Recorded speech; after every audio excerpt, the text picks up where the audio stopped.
everybody, this is Mrs. Thomas, your art teacher, and today I'm going to read you Mooseltoe by Margie Palantini, illustrated by Henry Cole. Illustrated is the person who does the pictures, and that's a job you could have if you're an artist. 'Twas the season, and Moose was merry. He joyfully tickled the ivories with a tuneful of tidings and a flurry of fa-la-las. He was so full of ho-hos, even his mustache had the holiday spirit.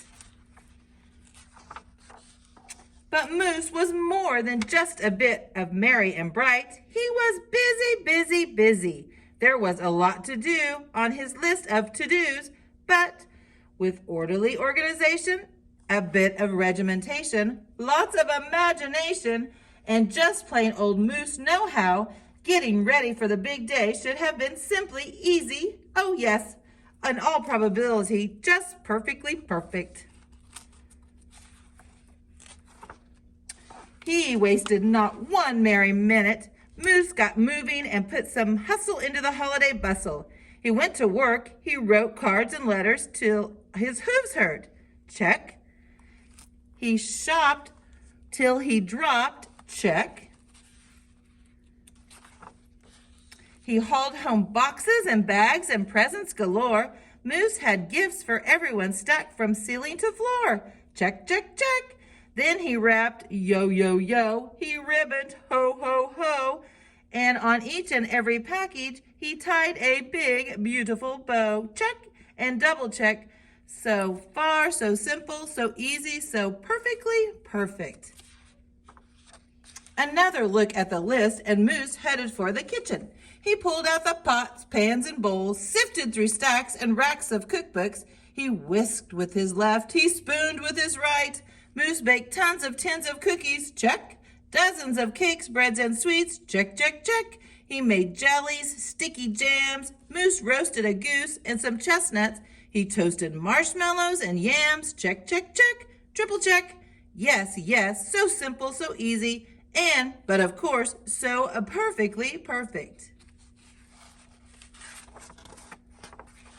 Decorations were up next on the list of things to do and get done, so Moose decked the halls, then spruced up the walls. He beaded, bowed, and mooseltoed. He gathered garlands, roped wreaths and holly, jingled bells, sang noels. Oh, good golly, his Moose was jolly. Check, check, check, check, check, check, check. Last but not least, he hung all the stockings, each and every one, with special care.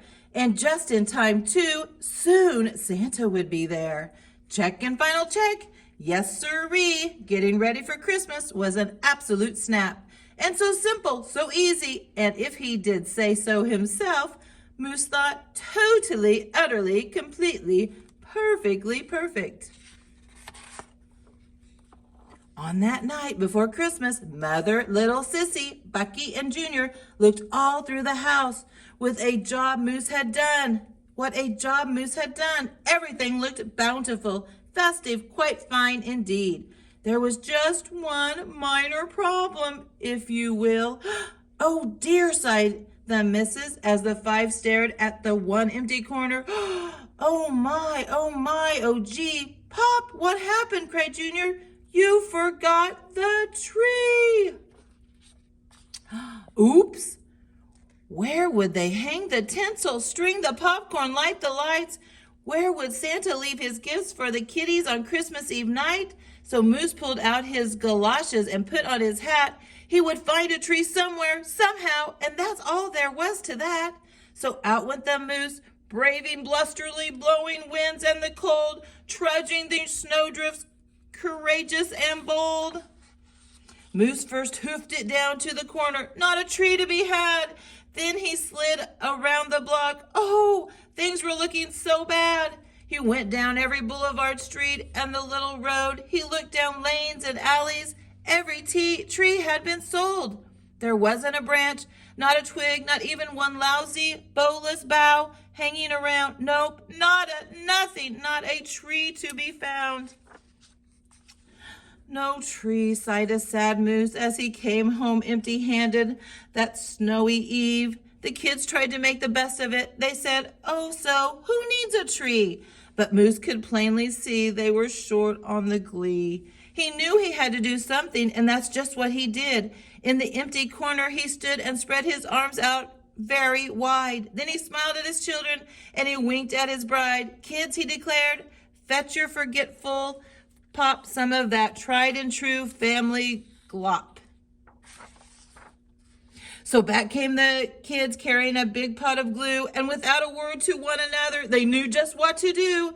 They each took a part, grabbing strands, taking hold, then carefully, oh so carefully, they glopped and they plopped, they pasted and they pressed, they curled and twirled, every which way a follicle could fathom, until Moose's magnificent moustache was indeed even more of a marvel to see.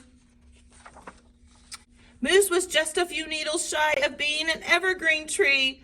They strung Moose with lights from his head to his toes and draped him with tinsel, beginning right with his nose. They hung balls that were shiny and bells that twinkled, candy canes, berries, and plums, sugar sprinkled. Then they all stood back. Junior plugged in his pop. Oh, yes, Moose truly was one incredible sight. He was glorious and glowing, and boy, oh boy, was he ever very bright.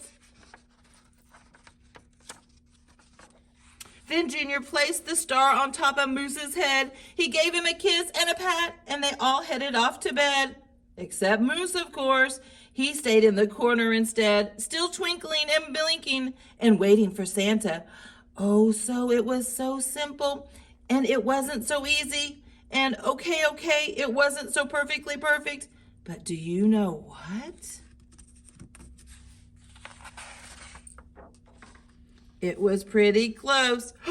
Ho, ho, ho. Have a happy holidays, everybody. Do some artwork.